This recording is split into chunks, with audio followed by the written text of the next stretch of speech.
Hello, fellow project managers, PMP2B. I just wanted to give you some information really quickly about how to reschedule your PMP exam.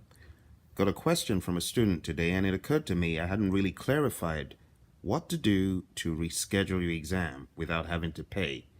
Now, if you are outside of the 30-day range, so let's say there's 34 days to your exam, 33 days, 60 days, 70 days, 31 days, if you have that ample time, 31 days up, you can reschedule your exam. You're not going to be charged for it. But if you are within 30 days to your exam, then you will be charged that $70 cancellation fee because you're canceling that particular day and you're moving it off somewhere else. So you will be charged $70 if you are within 30 days. Now, if you are within 31 days, 32 days, 33, 50, 80, 100, you aren't going to be charged. And that's why I tell people, hey, before you go ahead and schedule your exam, you really want to make sure you've got your plan down pat. If you don't have a solid plan, you're not getting in all of that amount of velocity and hours. You find your velocity is all over the place. 1 minute you're covering one process, next minute you're covering 10 processes, next minute you're covering 0 processes. Or 1 minute you're in the zone, you're understanding what you're studying, next minute you're not. My advice to you is to tread very carefully, because that means you are likely to be at risk in getting all the stuff done. Before you schedule your exam, you want to make sure you have taken solid quizzes, solid mock exams, and you understand the trajectory for PMP exam success. Some people have no clue. They're going for a course, and the next thing they're scheduling the exam. They don't even know the magnitude of what is involved. So please don't do that. Otherwise, you're going to have that $70 fee to pay quite a few times. And this has happened to students of ours who think, oh, I'm just going to go schedule my exam. But guess what? You've not studied. You've not put in the time, the effort. You got no plan. Your PMP game is all over the place. Everything's out of whack. Don't do that. Don't do that, folks.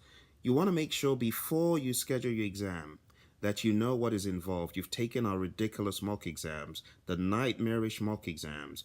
And we're actually going to be hearing from Irene tomorrow and James next week.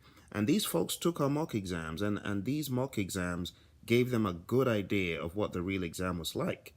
And at one point, I decided to encourage one of our students, hey, don't take it, reschedule it. But that did cost the $70 fee, and I don't want that to happen to you, and that's why I'm making this video. If you're not ready for the exam, don't schedule it. It's better that you leave it hanging after PMI approve your application than for you to schedule it for 2 weeks from now, and then you're not ready, and then you keep doing that. Some people have spent up to $280 rescheduling 4 times. All right, so if you read this handbook, you'll see that if you reschedule 31 days, 32 days, you're okay. Now, if you leave it till within 2 days, as you can see here on the screen, PMI says you need to reschedule or cancel your appointment before you are within 2 calendar days. So that means if you're 3 days out, that's fine. 4 days out, that's fine. But if you're 2 days, like this is a Wednesday and your exam is on a Friday, or this is a Friday, your exam is on a Sunday, you're not going to be able to do this cancellation for $70. You're going to be in trouble. It says here, you need to reschedule your appointment before you are within 2 calendar days of your exam appointment. If you wait until you are within 2 days of your exam appointment, you'll be able to cancel your appointment and you will forfeit the entire exam fee. You will not be able to reschedule your appointment at this point and will need to pay associated reexamination fees to schedule a new exam. And PMI, they give some examples here. So 30-day policy kicks in. You got your exam on May 5th. They're telling you if you reschedule it April 4th or before, there's no penalty. But if you wait until April 5th, all the way up till the 2nd of May, that's 3 days away, from your exam, you'll be asked to pay the $70 fee. Okay. Now, if you wait until May 2nd, watch this, or May 3rd, you will forfeit the entire exam fee. This is the one you do not want. This one right here that I'm pointing to with the mouse. This one, don't let that happen to you, because if you wait till you are 2 days to your exam, that's it. You're either going to have to, wake up, smell the coffee, take the exam. A lot of students have bombed the exam. One of my students, poor thing, she went in there like a lamb being led to the slaughter. She waited too late, and she was within 2 days, and she said, Phil, there's no point. I either do it or I lose all that money, so I'm just going to go ahead and do it.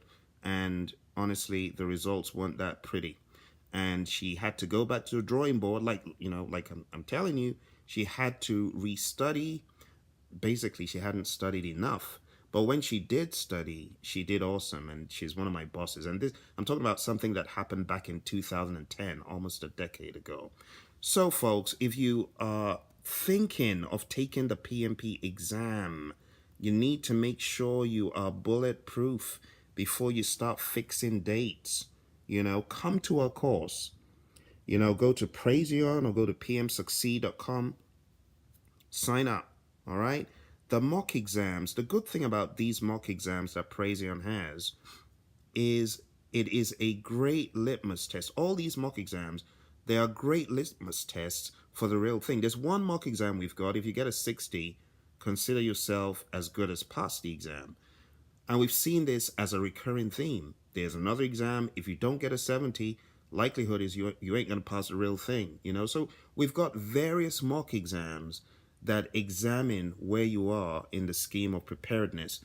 Those are the types of mocks you want. Let me tell you something. You do not want mock exams that Johnny took and he got an 80 and then he failed the real exam, but Linda took and she got a 70 and then she passed the real exam, and Bobby took and he got like a 90 and failed it. No. You don't want those mock exams, folks, that are all over the place. You want mock exams that are consistent. And this is what I encourage you to do, all right?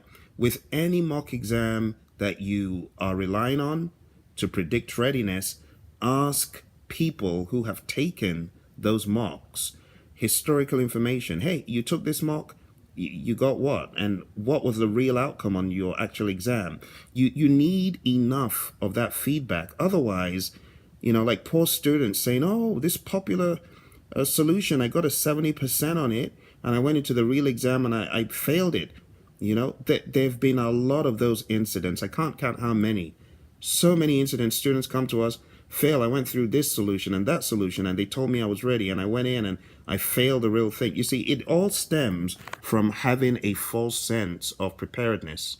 You see, so if you are taking mock exams that are giving you the impression you're ready, you're going to go ahead and schedule the exam, and then you're going to be disappointed. All right? I tell it to you like it is. I keep it real, and I don't cut corners. That's why I say you want your buddy Phil to be your trainer and your coach. So come on board the program, folks. This is, just to remind you that before you dive into the real thing, make sure you're ready, or this is going to be the situation. 70 times 4, 280. It all piles up. I want to save you money. I want to save you time. Hey, just keeping it real. Speak to you guys later. Bye for now.